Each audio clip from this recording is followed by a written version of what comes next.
How's it going, guys? I'm Jamiethecomic and welcome to Review This Shit, the show I review shit you are too pussy to watch. Now today I thought I would do something a little bit differently than my usual stuff. And today I thought I would be reviewing a stand-up comedian. Reviewing comedians? What happened? Couldn't finish your real video in time? Shut up!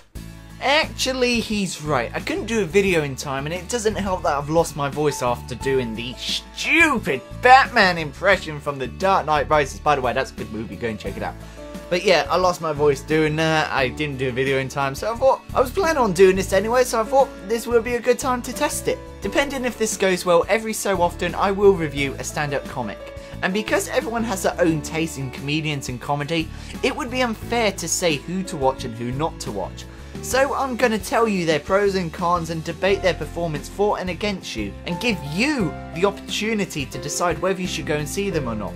This is a segment I like to call Comic versus Comic.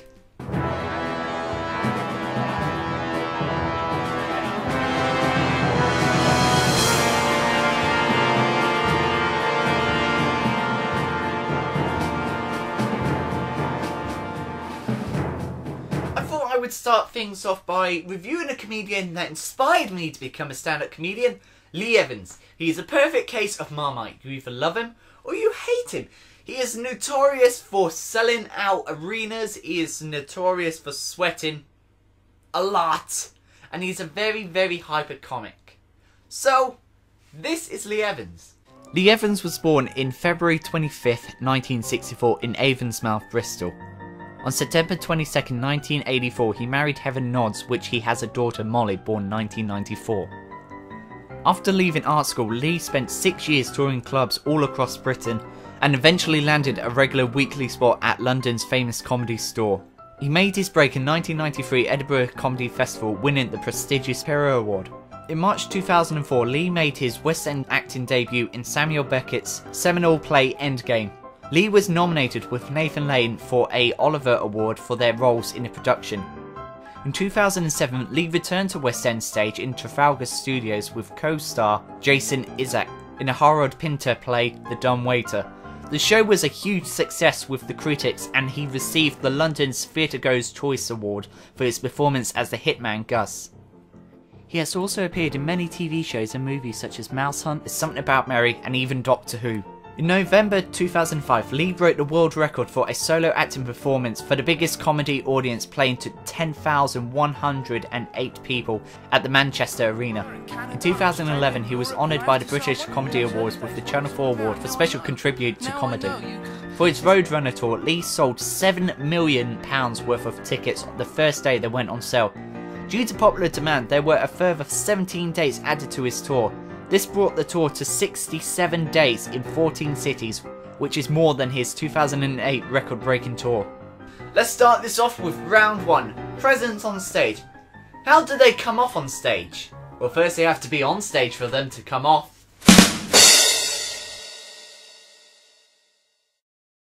Hello. Lee comes off as a very decent person. He's instantly likeable, although annoying, but when you hear his thanks to his audience, Sweat. Thanks very much for coming down, folks.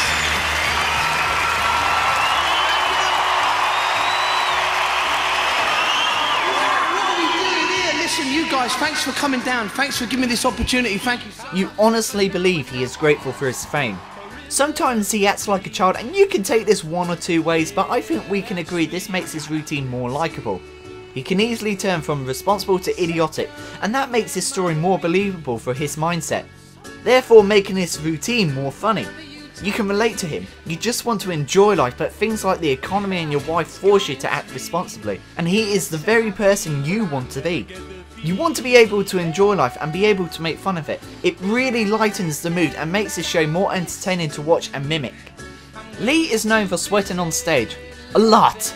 On the special features of his Big Live at the O2 DVD, there is actually a fact segment about his tour, and someone actually measured how much he sweats on stage. I mean, look at that! Why would you measure that? Him sweating on stage makes us feel a little uneasy, as we feel he is going to die on stage with fright.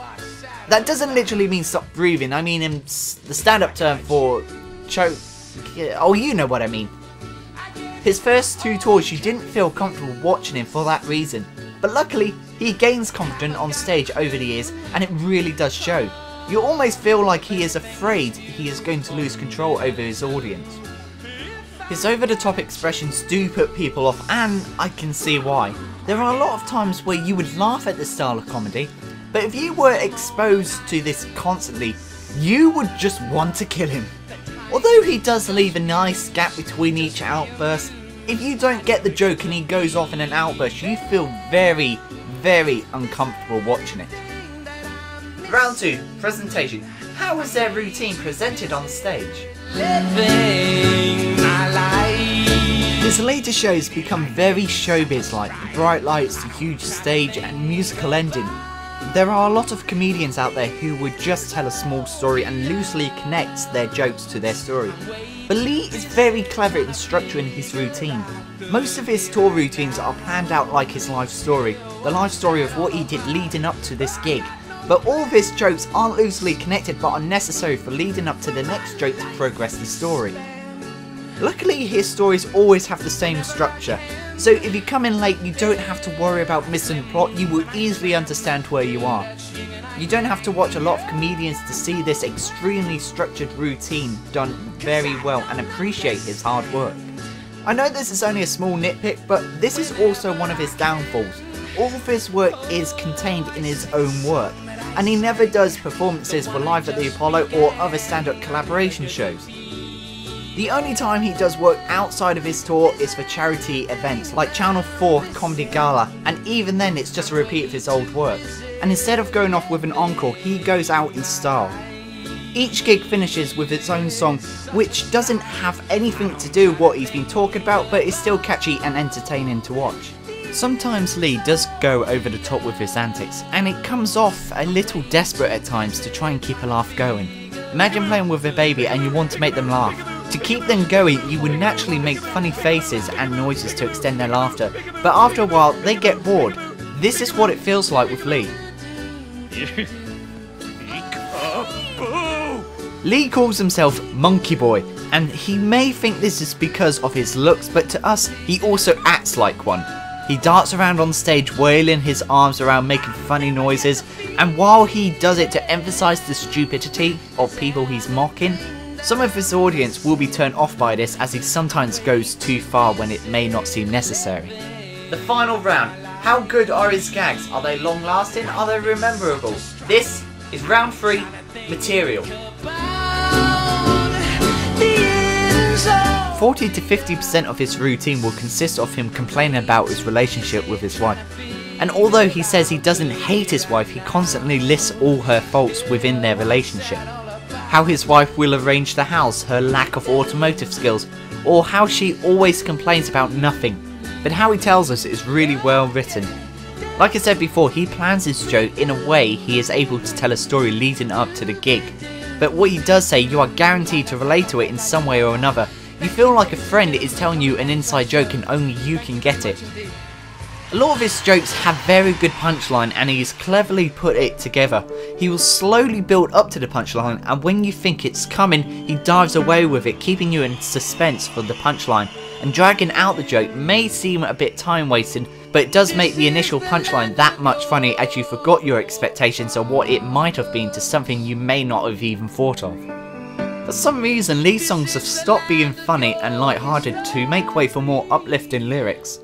As much as these songs are still good to hear, me and other people agree that his older comedic songs were much more entertaining to watch and listen to. They were used to keep people to the very end of the show and give people one last joy before he signs out. But his last 2 songs aren't enough to justify watching the rest of his performance, as you would prefer watching his older comedic songs.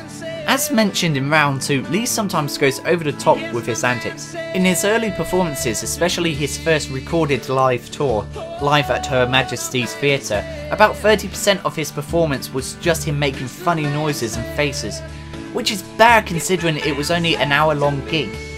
I guess this can be excused because this was when his career was starting to kick off. He was nervous and he was experimenting with material, but he has been able to cut this down to something that's almost non-existent. Well, that was Lee Evans. Keep in mind there are plenty of other points I could have addressed here, but I just wanted to give you a balanced argument whether you should go and see them or not. My personal opinion is I like him.